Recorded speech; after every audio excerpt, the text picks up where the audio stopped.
Everyone, this is Ankita Awasthi. Welcome to my channel Ankita's visions. तो बच्चों, यहाँ पर आप सभी का हुआ था स्पॉट काउंसलिंग, जो कि यूजी वाले बच्चों का था। सारे के सारे बच्चे यहाँ पर आए थे और जैसा कि मैंने पहले भी बोला था, मैंने जो पहले बोला था कि कंपटीशन हाई है, उससे भी कई गुना ज्यादा कंपटीशन कल हाई था, क्योंकि बच्चे बहुत सारे आए थे। वैसे ही हम अगर अमेठी कैंपस की बात करेंगे तो अमेठी कैंपस में इतनी भीड़ नहीं थी। मतलब अगर हम ये सोशियोलॉजी और हिस्ट्री और इंग्लिश इन सब की बात करें तो उसमें इतनी भीड़ नहीं थी। लेकिन जो लखनऊ वाला कैंपस था भाई, वहां पर तो बिल्कुल हर एक बच्चा आया हुआ था। मुझे तो ऐसा लग रहा है कि कोई भी बच्चा छूटा ही नहीं होगा। जितने बच्चों ने रजिस्टर किया होता वो सारे आ गए। ऐसा नहीं हुआ होगा, लेकिन फिर भी बच्चे बहुत ज्यादा थे। सो बेसिकली यहाँ पर अगर हम बात करें कि क्या इनका प्रोसीजर रहा है, क्या कंपटीशन रहा है, मेरिट लिस्ट नहीं आ रही है, मेल भी नहीं आ रही है किसी को, कुछ भी अभी प्रोसीजर नहीं हो रहा है, क्योंकि इन्होंने बोला था कि 27 की रात में, शाम में, या फिर 28 को यहाँ पर आ जाएगा, चालान जनरेट हो जाएगा बच्चों का। लेकिन अभी तक इन्होंने कोई भी रेस्पॉन्स नहीं दिया है या फिर कोई भी अभी अपडेट इन्होंने नहीं प्रोवाइड करी है।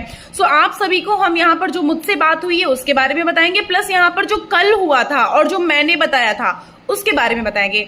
जैसा कि आपको मैंने ये चीज बोली थी कि यहाँ पर आप लोग जब आओगे तो आपसे यहाँ पर कुछ साइन कराया जाएगा और आपसे यहाँ पर डॉक्यूमेंट लिए जाएंगे। तो देखो, किसी किसी डिपार्टमेंट में हुआ है, बीबीए बीकॉम में नहीं हुआ है, कोई डॉक्यूमेंट नहीं लिए गए हैं। सिर्फ और सिर्फ आपको यहाँ पर आपके नाम के आगे साइन करा लिए गए, सिर्फ और सिर्फ यहाँ पर ज्यादा भीड़ होने की वजह से।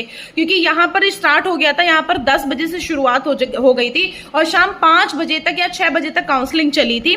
सो यहाँ पर आप लोगों की भीड़ की वजह से यहाँ पर ना कोई डॉक्यूमेंट लिया गया, ना कुछ भी लिया गया, जिसमें इतना ज्यादा नहीं था। इवन कुछ कुछ डिपार्टमेंट में किया गया है, जैसे कि अगर हम बात करें लाइफ साइंसेज में, तो लाइफ साइंसेज, जूलॉजी, इन सब में आपके डॉक्यूमेंट भी लिए गए हैं, प्रॉपर इनके साइन भी कराए गए हैं, सब कुछ कराया गया है। लेकिन जो यहाँ पर आपके बीबीए और बीकॉम डिपार्टमेंट था, उनमें यहाँ पर कोई भी वो डॉक्यूमेंट वगैरह लिए नहीं गए हैं। जैसा मैंने बोला था वैसा कुछ हुआ नहीं है। एग्जैक्टली सिर्फ इतना हुआ था कि एक फॉर्म था, उसमें जो मैंने फॉर्म वाला बताया था वो था, लेकिन डॉक्यूमेंट नहीं लिए गए हैं। वो इवन मतलब इसमें बीकॉम और बीबीए में और डिपार्टमेंट में तो मैंने जैसा बोला था वैसा सेम वैसा ही हुआ था। सो उसके लिए यहाँ पर बच्चा बीबीए और बीकॉम में बहुत ज्यादा था। तो यहाँ कहीं ना कहीं आपको ऑलरेडी पता चल गया कि कंपटीशन बहुत है।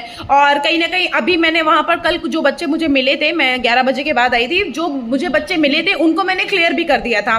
जिनका यहाँ पर मुझे पॉसिबिलिटी था कि हाँ हो सकता है, जिनका नहीं हो सकता, उनके बारे में मैंने क्लियर कर दिया। तो जो मैंने कल बोला था उसको भी दिमाग में रख लेना, उस बात को भी। प्लस यहाँ पर बच्चा जितना था ना, उस हिसाब से लास्ट राउंड तक आपको सीक्वेंस में ही चांस मिलेगा। ऐसा नहीं है कि तुम्हारे 230 हैं और किसी के 130 है तो 130 वाले बच्चे को किसी भी सोर्स के द्वारा यहाँ पर बीच में डलवा दिया जाए, ऐसा बिल्कुल भी नहीं है। यहाँ पर सीक्वेंस से ही काम होगा, वो सीक्वेंस वाइज ही काम होगा। क्योंकि कल काफी कुछ ऐसे लोग भी थे कि चलो एडमिशन करवा देंगे ऐसा वैसा, तो किसी भी चीज में फंसने की